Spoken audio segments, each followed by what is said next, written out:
Video کو like کر کے آگے شیئر ضرور کر دینا۔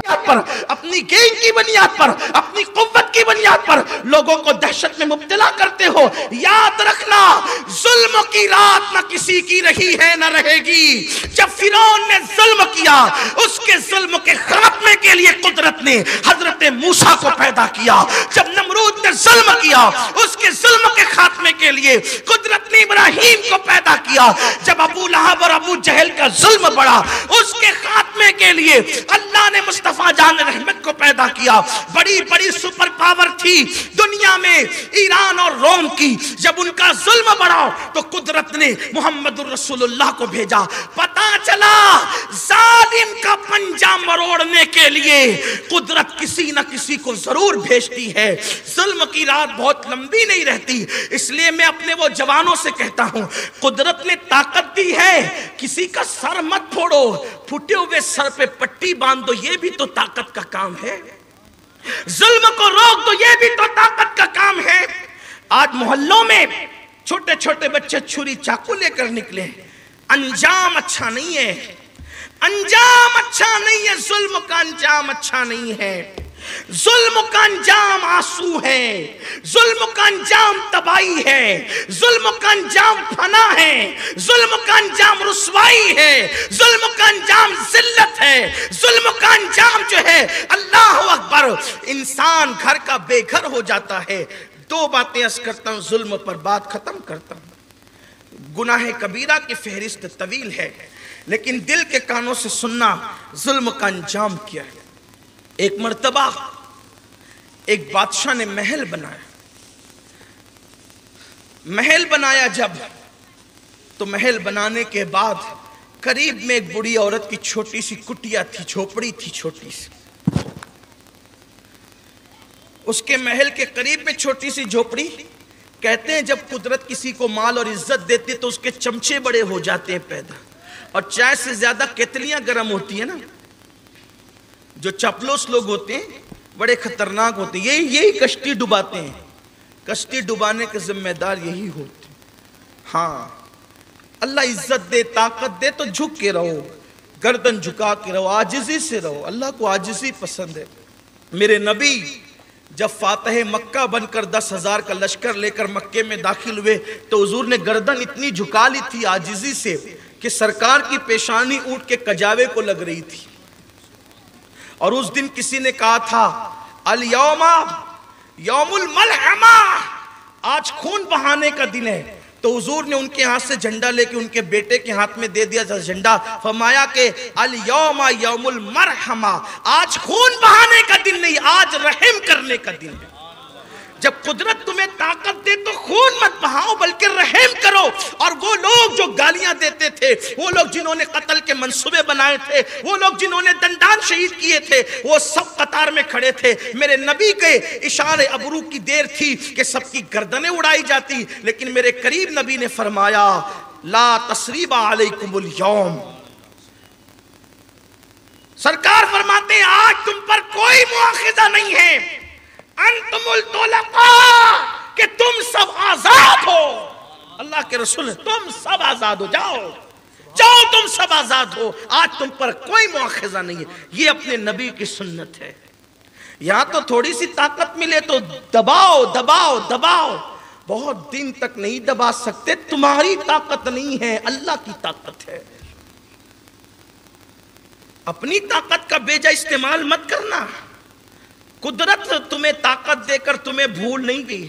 اور یہ بھی سن لو، ہاں یہ بھی اچھی طرح سن لو، اللہ کے رسول نے فرمایا مظلوم کی آ سے بچو، کہ مظلوم کی جب آ نکلتی ہے تو سیدھا باب اجابت الہی کو ٹکرا جاتی ہے، اور جب مظلوم کی آ نکلتی ہے تو اللہ کا عرش ہل جاتا ہے۔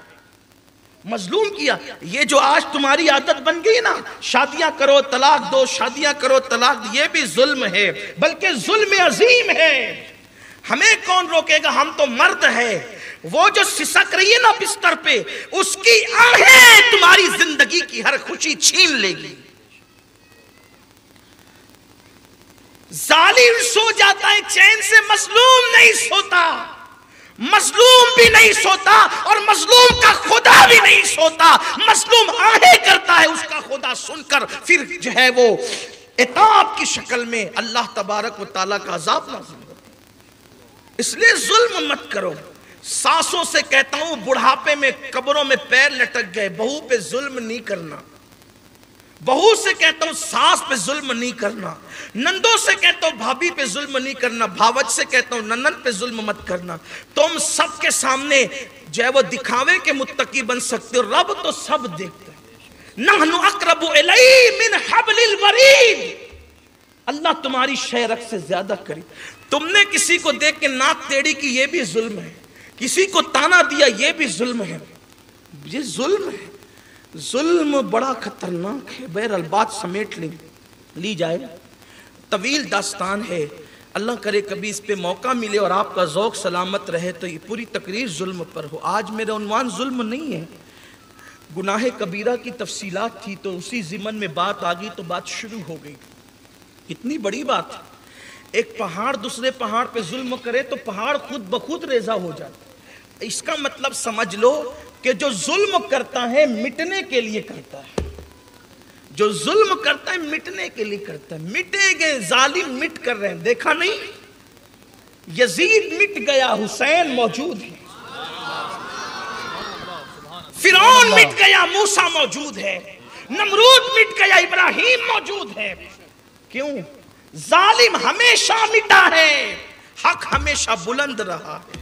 جو بھی ظلم کرے مٹے گا، تباہ ہوگا، برباد ہوگا. تو بڑھیا کی کٹیا قریب تھی محل کے قریب. کچھ چمچوں نے کہا بادشاہ سلامت آپ کے محل کے قریب یہ کٹیا ایسی لگتی ہے جیسے مکمل میں ٹاٹ کا پیون. بادشاہ کچھ نیک تھا، اس نے کہا کہ ایک کام کرو، بڑھیا سے کہو کہ وہ زمین بیچ دے، کہیں اور کٹیا بنائے. بڑھیا نے کہا پوری زندگی یہی گزاری ہے، آخری لمحات بھی یہی گزار دیں گے، اس لیے بیچ نہیں سکتے. ایک بات یہ بھی یاد رکھنا، اگر کوئی زمین بیچنا نہ چاہیں تو آپ مسجد کے لیے بھی اس پہ زبردستی نہیں کر سکتے. اللہ کا دین کسی کا محتاج نہیں. مسجد جہاں بنے گی آباد رہے گی. یتیم بچے کہہ رہے تھے نا حضور ہماری زمین لے لے مسجد کے لیے. حضور نے کہا پیسے لو گے تو لوں گا ورنہ نہیں لوں گا. حضور نے ان کو پیسے دے یتیموں کو، پھر زمین لی. کہیں ایسا نہ ہو کہ اگر آج ان یتیموں کی لے لی جائے تو پھر یتیموں سے لوگ چھینتے ہی رہیں گے مسجد کے نام. آج یہ وہ مذہب نہیں ہے کہ کہیں بھی اٹھے چھوٹے عبادت خانے بنا لو، یہ وہ نہیں. اس مذہب کا بڑا تقدس ہے، اس لیے کہ ہوٹلوں کی میز پر یہ مذہب گڑا نہیں گیا ہے، یہ اللہ کی طرف سے نازل ہوا ہے. اس کو نازل کیا ہے قدرت نے اپنے محبوب. نازل کرنے والا رب الارباب ہے. جس پہ نازل ہوا وہ نبیوں کا امام ہے، جس نے لایا وہ فرشتوں کا امام ہے. بات تو کوئی چھوٹی ہی نہیں. بھیجنے والے کا بھی کوئی جواب نہیں، لانے والے کا بھی کوئی جواب نہیں، جس کی طرف لایا گیا اس کا بھی کوئی جواب نہیں، اور جس امت کی طرف آیا اس امت کا بھی کوئی جواب. یہ بھی خیر امت ہے. تو کہا کہ میں نہیں بیچتی، کچھ دن بس رہنے ہیں. وہ گئی تھی بیچاری کسی کام سے، واپس آئی تو سپاہیوں نے اس کی کٹیا توڑ دی. کہا پیسے دے دیں گے، توڑ تو دو. توڑ دیا. وہ آئی دیکھی اپنی کٹیاں نہیں ہے تو نگاہیں آسمان کی طرف کے کہہ کے میں کمزور ہوں، تو کمزور نہیں ہے. میری کٹیاں ٹوٹی تھی، میں نہیں تھی، تو کہاں تھا؟ تو ہر جائے اپنی شان کے مطابق. تو کہاں تھا؟ اور میں بدلہ نہیں لے سکتی، بدلہ تو لے سکتا. اتنا کہنا تھا. ایک زلزلہ آیا اور محل زمین کے اندر دھس گیا. ظلم کا انجام یہ. اور جو دوسری اور آخری بات کہنی تھی، قدرت نوازے تو بھی کسی پہ ظلم مت، حتیٰ کہ کسی فقیر پہ بھی ظلم مت. کوئی فقیر آئے نا، دے سکتے ہو تو دے دو، ورنہ ہاتھ جوڑ کے کہو بابا معاف کرنا. گالیاں مت دو، دھکے مت دو، تانے مت دو. چلو جاؤ، چلے آتے ہو یہاں سے. کس نے کہا آپ کو یہ سب؟ قرآن کہتا ہے صدقہ دو، ورنہ اچھی بات کہہ کے رخصت کر دو. نہیں دے سکتے، اوقات آپ کی دینے کی نہیں ہے تو کم سے کم اچھے جملے ہی کہہ دو. بس اسی پہ گفتگو ختم کرتا ہوں. ظلم کا انجام کیا ہے؟ ایک بزرگ نے بہت پیاری سی بات لکھی، بڑی عبرت والی بات ہے. خواتین سے بھی کہتا ہوں توجہ کریں. جب تم شادی میں زیور پہن کے جایا کرو، کوئی بغیر زیور کے آئے تو اس کو حقیر مت سمجھا کرو، یہ بھی ظلم ہے. اپنے آپ پہ اترایا مت کرو، یہ بھی ظلم ہے. اس لیے کہ قدرت نے اس کو نہ دیا تم کو دیا، احسان کیا قدرت؟ تم تانا کیوں دیتے؟ تمہارے کپڑے اچھے ہیں، کسی کے پھٹے کپڑے پر تانا زنی مت کر۔ قدرت کی تقسیم ہے، کسی کو دے کے آزمایا، کسی سے لے کر آزمایا۔ آپ سے بھی کہتا ہوں جب پلسر پہ بیٹھا کرو تو سائیکل والے کا مذاق مت اڑایا کرو، یہ بھی ظلم ہے۔ کار میں بیٹھا کرو تو پیدل چلنے والے کو حقیر مت سمجھا کرو، یہ بھی ظلم ہے۔ بلکہ شکر ادا کرو کہ اس کو پیدل چلا رہا ہے، مجھے کار میں بٹھا رکھا ہے، یہ اس کا کرم نہیں تو اور کیا ہے۔ لیکن لوگوں کی سوچ بڑی حقیر ہو گئی۔ سوچ کو اعلیٰ بناؤ، سوچ کو اعلیٰ بناؤ، اعلیٰ سوچ بڑی عظیم ہوتی ہے۔ تو ایک دن ایسا ہوا کہ عید کا دن تھا۔ عید کے دن، اب ظاہر سی بات ہے عید کے دن مسلمانوں کے یہاں دوپہر میں 1 مہینے کے بعد کھانا پکتا ہے، یہی ہوتا ہے نا، مسلمانوں کے یہاں 1 مہینے کے بعد کھانا پکتا ہے دوپہر کے ٹائم میں، کیونکہ رمضان شریف میں تو دن میں کھانا پکتا نہیں ہے، تو وہ دوپہر کا کھانا بڑا قیمتی ہوتا ہے عید کے دن، کیونکہ 1 مہینے کے بعد ہوتا ہے۔ دوپہر کا وقت ہے، عید کی نماز ہو چکی ہے، دسترخوان سجا ہے، میاں بیوی محل میں بیٹھے ہوئے ہیں اور لقمہ اٹھانے کی دیری ہے۔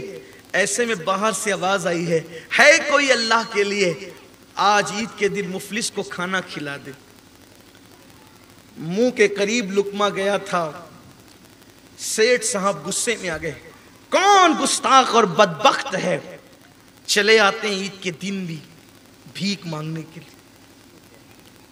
نوکروں سے کہا جاؤ اور دروازے پہ کھڑا اس کو دھکے مار کر کے بھگا دو، تاکہ اس کو انجام پتا چلے کہ میرے کھانے میں خلل کرنے والے کے ساتھ یہی سلوک کیا جانا چاہیے۔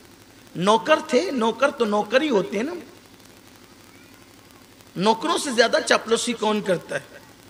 گئے اس کو دھکے دے، کمزور تھا بیچارہ، گر